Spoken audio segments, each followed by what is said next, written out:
Here I've got the 56 tooth gear and the 24 tooth gear that I've cut, set up on centers and shafts so that they can rotate. Basically, I was trying for the theoretical distance, and I ended up, I'm about 15 thou wider than I should be. From what I'm seeing, that's maybe a good thing, because here the gears turn nicely together without binding. Didn't have to do any real filing on anything or change the outside diameter of the teeth to get this to work. So the gears are definitely meshing better than the first set ones that I cut, and the version 2 gear cutting attachment definitely is an improvement. What I'm thinking I'll do is probably cut the next set of gears. Basically, I've got to make another two 56 tooth ones and another two 24 tooth ones.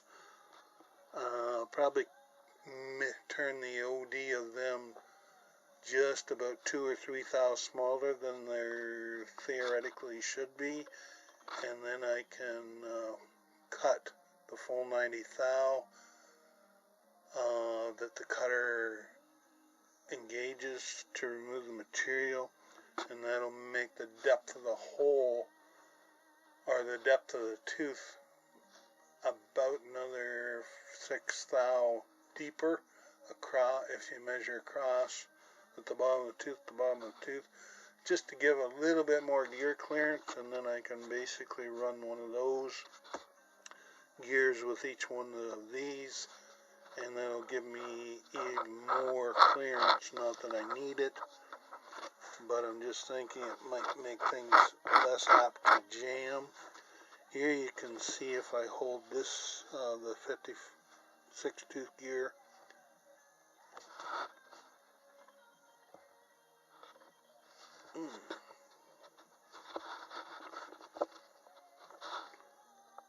there's just a little bit of movement there, not a lot of backlash, so I think I should give it a little bit more backlash just to be on the safe side, and that's what I think I'll do.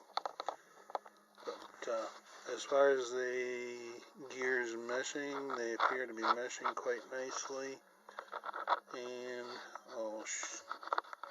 I've got to make a 48 tooth gear to combine with this 24 tooth gear to give me my one gear set for threading. Here, just for the heck of it, I've set up my newly cut 56 tooth gear with the lathe 24 tooth gear, and basically there's the gear lash that I've got, backlash, whatever you call it. Nice fit, and it plays well with each other. No real binding or anything.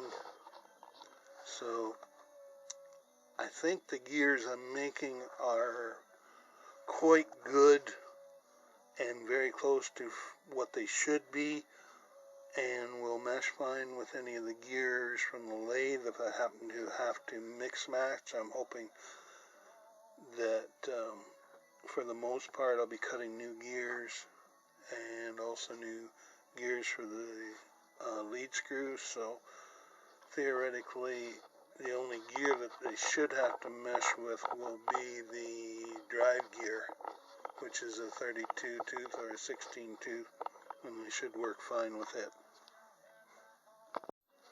Here I've set up the 56 tooth gear and the 24 tooth gear off the lathe on the same centers that I'm hoping to use for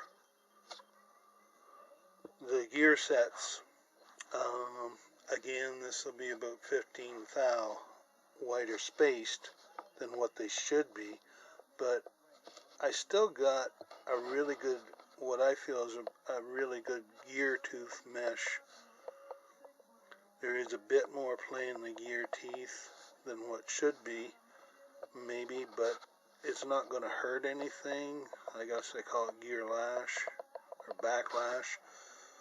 But the other thing that's interesting is the 56 tooth gear from the lathe measures 2.397 on the OD.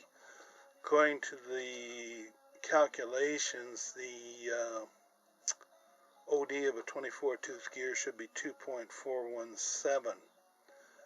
So that's about 20 thousandths difference. Also, on the bottom of the tooth to across,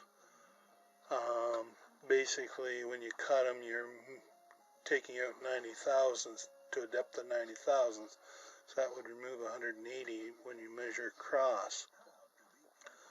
Theoretically, you should get a measurement of 2.237. When I measure this gear, I get a measurement of 2.290. So that's basically 8 thou more depth than what should be there. It's not really going to hurt anything. I think this 56 tooth gear has never been used, so I don't think it's worn. I think it's just the way it came out of the press, because my understanding is these gears were pressed out when they were made rather than cut from the material called Zamac. The 24th tooth gear here is also similarly slightly smaller on the OD. Theoretically, it should be 1.083 for a 24 pitch gear. It measures 1.072, so that's about 11 thou difference.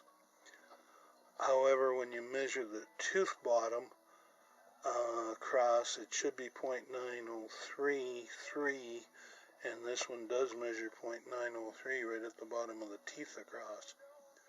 So I'm thinking the larger gears came out probably a little bit undersized, and the smaller gears may have been made just a little bit smaller on the OD just for clearance purposes, which really wouldn't matter. It's not critical.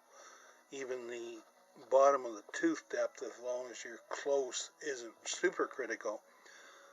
But I'm thinking if I was to cut my next gears, basically if I make the blank about 3 thou smaller than what it should be textbook wise, I can basically achieve about another 6 thou clearance. Give me a little bit more gear lash, but at the same time it could be run on the theoretical centers end without probably binding up, and give me a little bit more clearance. Here you can see there is a little bit more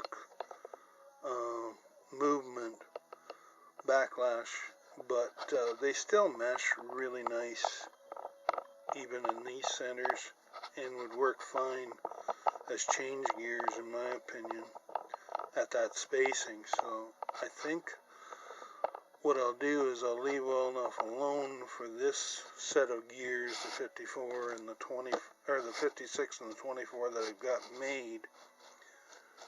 But basically, when I cut the next, I've got to cut 2 more of each. So what I may do is make the blank about 2 or 3 thou smaller, and that way I can put one of these gears with one of the cut gears that'll be slightly smaller in depth, or in OD, and as a result we'll have a little bit more clearance. Not that it needs it, but just add a little bit of clearance here and make things a little bit nicer, I think, as far as reducing the risk of anything getting jammed up if a piece of dirt or something got in there. Anyhow, just thought I'd point that out. Have a good day, and thanks for watching.